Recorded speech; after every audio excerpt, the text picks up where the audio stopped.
परिवहन मंत्री प्रताप सरनाईक यांच्याकडून पिंपरी चिंचवड बस स्थानकाची पाहणी। राज्यात व्यवसाय करायचा असेल तर मराठी भाषा आलीच पाहिजे। सरनाईकांचा रिक्षा चालक, ओला उबर आणि टॅक्सी चालकांना पुन्हा एकदा इशारा।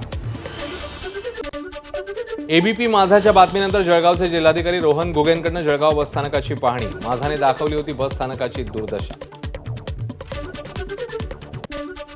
गडचिरोलीतील अहेरी नगर पंचायतीच्या मुख्याधिकाऱ्यांची बदली। बनावट दिव्यांग प्रमाणपत्रांच्या आधारे शासकीय सेवेत रुजू झाल्याचा आरोप। जिल्हाधिकाऱ्यांनीच केली होती कारवाईची मागणी। धाराशिवमध्ये वाढत्या उन्हामुळे वीज पुरवठा करण्यास अडचण। वीज पुरवठ्याअभावी शेतातल्या पिकांना पाणी देणं अवघड। सुरळीत वीज पुरवठा करण्याची मागणी। मुंबईला पाणी पुरवठा करणाऱ्या 7 धरणांमध्ये फक्त 28.35% पाणी साठा।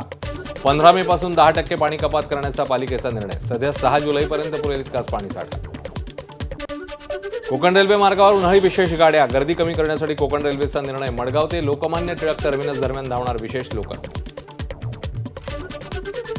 नंदुरबारच्या नवापूर तालुक्यातल्या एका पोल्ट्री फार्ममध्ये बर्ड फ्लूचा शिरकाव। गेल्या 15 दिवसांपूर्वी मरण पावलेल्या काही कोंबड्यांचे अहवाल पॉझिटिव्ह। 1 किलोमीटर परिसरातल्या कोंबड्यांची किलिंग प्रक्रिया उद्यापासून राबवली जाणार।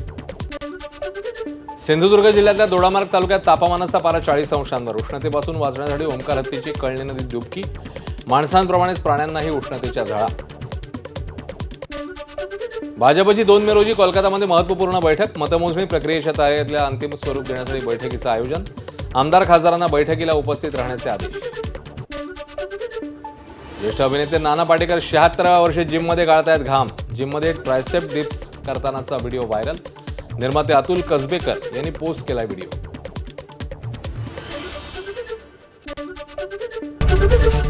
एबीपी माझा, उघडा डोळे बघा नीट।